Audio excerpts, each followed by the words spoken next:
What's going on, guys? Tower number 9 here, and today we're going to be going into 5 traps or beginner mistakes to avoid when you're playing Star Wars Unlimited TCG. And these are things that I've seen actually happen. Some of these are mistakes that I've made myself, and there's no shame in making mistakes when you're new to a game. You know, the game just came out, but hopefully this guide will help you avoid some of those mistakes and kind of level up a little faster as a player. So let's get right into it. The first trap to avoid here is not turning cards into resources early. So in Star Wars Unlimited, you can choose not to turn a card into a resource at the end of each turn, or you can choose to turn a card into a resource at the end of each turn after you draw.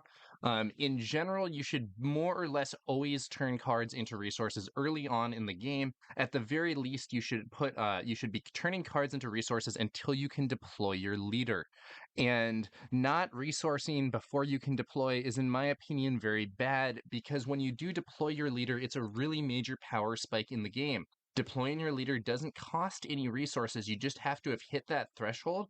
And so you get a powerful unit basically for free and can start having a big impact on the board. If you delay that power spike by not resourcing when you have the opportunity to, it can really set you behind in terms of your overall tempo. Now, I will say you might want to stop turning cards into resources later on in the game after you've already deployed your leader. You know, let's say that I'm playing Luke and I have 6 resources already. You know, do I want to turn a card into that 7th resource? Honestly, I might or might not, depending on the hand, depending on the situation, depending on the overall cost curve. But regardless of whether or not I want to keep turning cards into resources after my leader comes out, I do want to be turning cards into resources before my leader comes out. Now, someone might say, but Tower, you know, I have this hand of all really good cards. I don't want to give any of them up. You know, that's one of those things that can happen in this game. And honestly, as at least as far as I understand it, it is basically always correct to pick one of those cards. I know it can be a tough choice. I've definitely spent a bunch of time thinking that over myself, but I do think that it is to your advantage to pick one of those cards, resource it, and move on from there. Okay. One last note here, you'll see this resupply card that I've highlighted here on this slide. Resupply is a card it costs 3, and all it does is go into play as a resource. And you know, this card has no immediate impact, but speeding up your resourcing early can be so good that people play cards like this where all they really do is speed things up. And if that's what you're if that's what you're doing and that's something that's good enough that people are playing cards for it, you should not slow yourself down by declining to resource before you've deployed your leader. Okay, so that's our first trap to avoid. Let's move on to the second one, not deploying your leader. So this is one that I've actually seen somewhat commonly, and I think sometimes it's just a mistake where people forget, and sometimes it's someone not really understanding the tactical situation. So as we discussed earlier, deploying your leader is a major power spike in the game because your leader is essentially a powerful unit that you're getting onto the field for free as soon as you hit the right timing. And because of that, it's really advantageous to bring your leader out as soon as you get the chance, and leaders should usually deploy on the first turn they can do so. Now, I'm not saying always. There might be some exceptions. I've seen some exceptions, but these are fairly rare because a lot of the time deploying that leader is going to get you a powerful unit onto the field and will help you gain control of the board or push more damage to your opponent or whatever it is you're trying to do. Having that leader unit will usually help. The main exception that I see is situations where you're confident that the opponent is going to be able to eliminate your leader, and you can potentially take actions that are going to take that chance away from them. In that sort of situation, you might want to hold off for a turn and deploy your leader. You know, maybe you have a leader that deploys on 6 resources, but you deploy them on the 7 resource turn instead, after you've used a vanquish to take out, some big unit that your opponent has or whatever it is. But I think a lot of the time, in fact, I think the vast majority of the time, you should be deploying your leader on the first turn you can do so. Now, I will say I don't necessarily think it has to be the first action. So there might be other stuff that you want to do in the turn first. You might want to use some of your other units. You might want to play some other cards, but I do think it should be on that turn ideally. And in general, I've sometimes just seen people where it seems like they just outright forgot and they don't know when their leader deploys. And in those sort of situations, I think it's appropriate to remind someone, hey, just so you can deploy your leader this turn, and letting them do that if they want, because I do think the game is new, people are still getting used to it, and I think even at a local event or whatever, we're basically playing friendly games, and we should be trying to help one another out. But I have also seen people who have, in my opinion, erroneously thought that they should save their leader for later in the game, and sometimes that saving that leader for later in the game ends up being never really getting much value out of them. So in general, I would say you should get your leader out fast. Once again, people play cards like Resupply and Super Laser Tech in large part just to get their leader out faster. So if you have the opportunity to get that leader out faster and you're intentionally not doing it, something may be going wrong. Okay, let's move on to the third trap or mistake to avoid: waiting too long to use important units. So, what I'm talking about here is when you have units already on the battlefield for a turn and you start doing a bunch of other actions before you use the units that you already have. This can be really risky to do, because when you do that, it gives the opponent a chance to defeat or disrupt your units before they act. So, let's say that we're going into a turn and I have a copy of Syndicate Lackeys here that I ambushed something else with. It's damaged, but it's still on the field and it can swing for 5. If I start playing other cards, there's a good chance my opponent will take some action that will remove my Syndicate Lackeys before I get a chance to swing for 5 damage.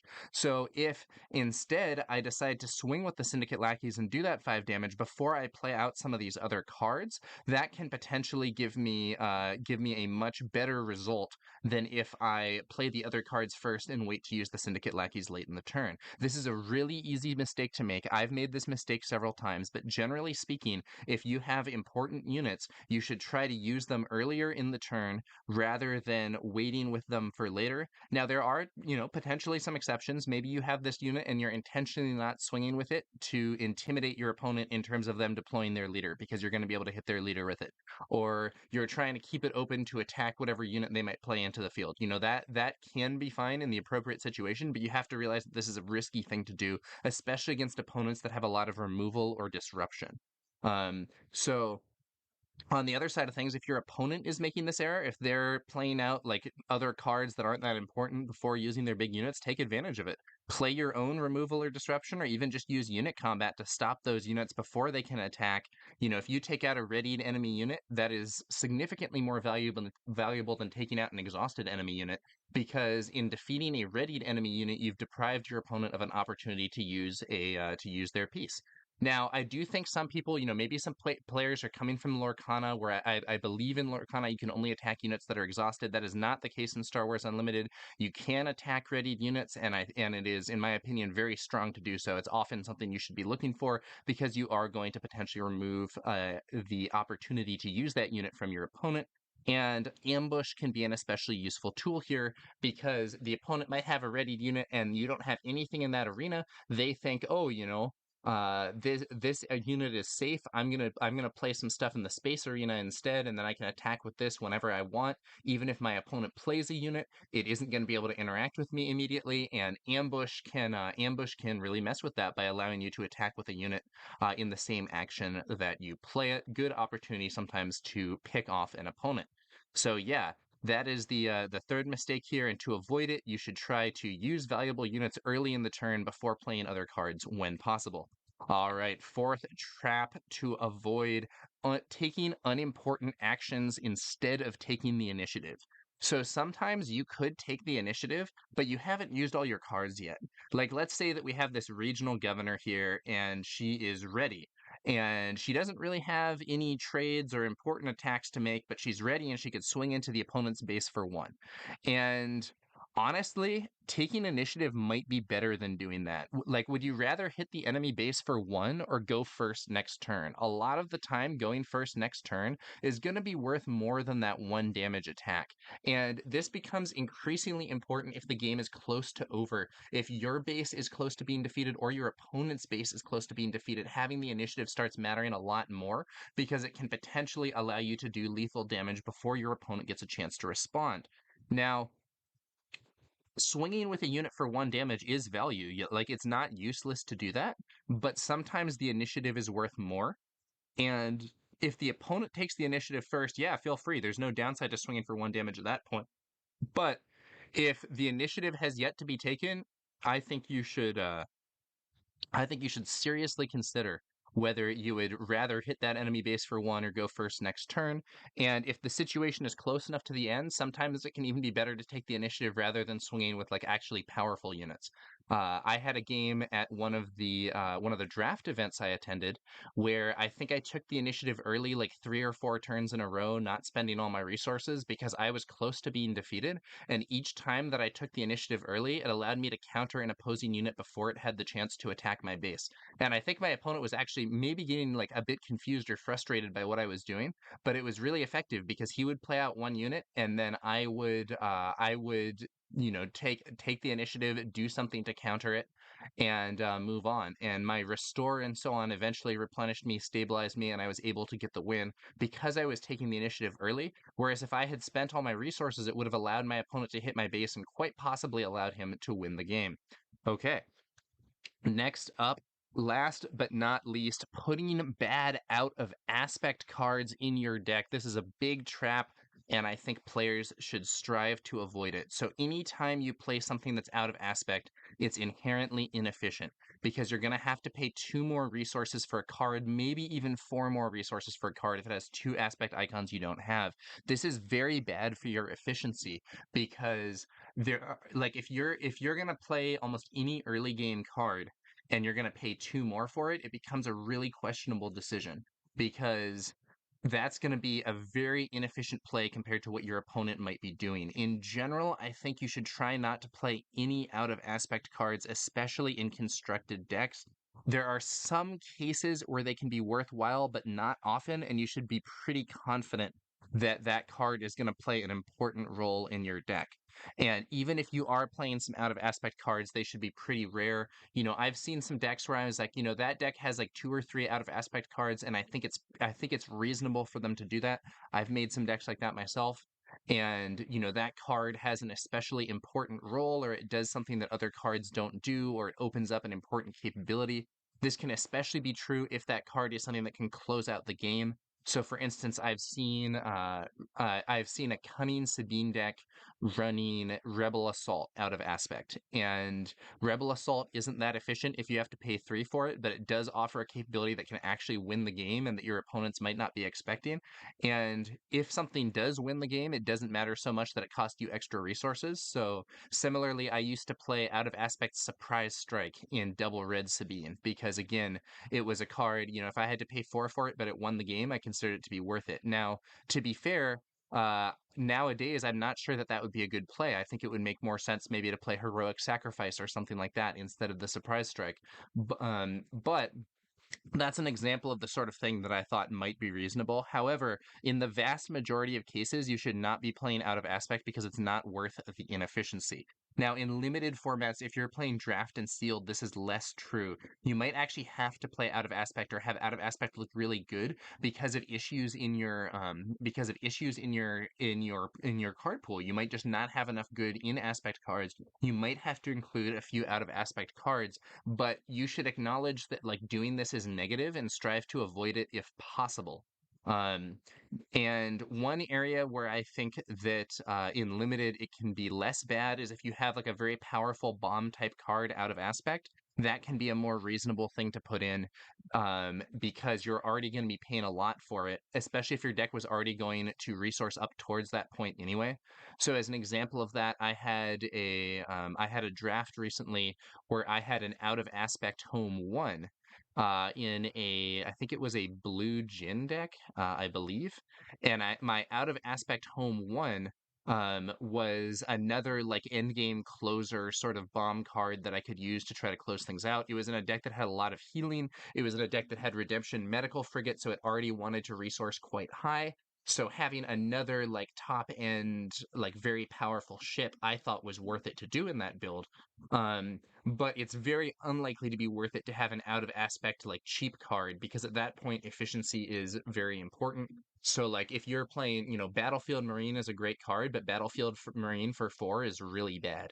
So In general, try to avoid out of aspect cards. There can be some situations where you might want to do it, but in the large majority of cases, I think it's bad. The efficiency penalty is not worth it. There can be some times when you might be able to get some value, especially in limited, especially with bigger, more powerful cards. But in general, try to avoid this because it really can make your deck very ineffective. And I've had games where I've played against people that are making these sorts of plays where they play something out of aspect that's just really not very worth it. And I think that it can really set them behind in terms of tempo. Okay. So those are our 5 traps to avoid. Let's just do a quick recap. The 5 traps, 5 beginner mistakes to avoid. Number 1, not turning cards into resources early. In general, you should be turning cards into resources at least until you can deploy your leader, and maybe for further time beyond that, depending on your deck's overall, like how expensive the top cards in your deck are and so on. Number 2, not deploying your leader. In general, you should, in the large majority of cases, deploy your leader on the first turn that you can do so. Number 3, waiting too long to use important units, making other plays, allowing your opponent to potentially mess with your units before they attack. In general, if you have important units that can attack, it's good to do that early on, unless there's something else that's really pressing. Don't take unimportant actions before swinging. Number 4, taking unimportant actions instead of taking the initiative. You have to ask yourself, do you really want that swing for 1 or 2 damage, or do you want to go first next turn? And a lot of times going first next turn is going to be better. And number 5, putting bad out of aspect cards in your deck. It's just so inefficient. You should try to play entirely or almost entirely in your aspects if possible. Okay, that's going to do it for this one, guys. I hope these tips were helpful in showing some traps or mistakes that you guys can avoid in future games of Star Wars Unlimited. And yeah, if you have any other mistakes or similar that you want to highlight, or if you disagree with my thinking on any of these, feel free to make yourself heard in the comments below. But I think other than that, that's going to do it for this one, guys. Thanks to you all for watching, and we'll be back later with some more Star Wars Unlimited content. I will catch you guys later.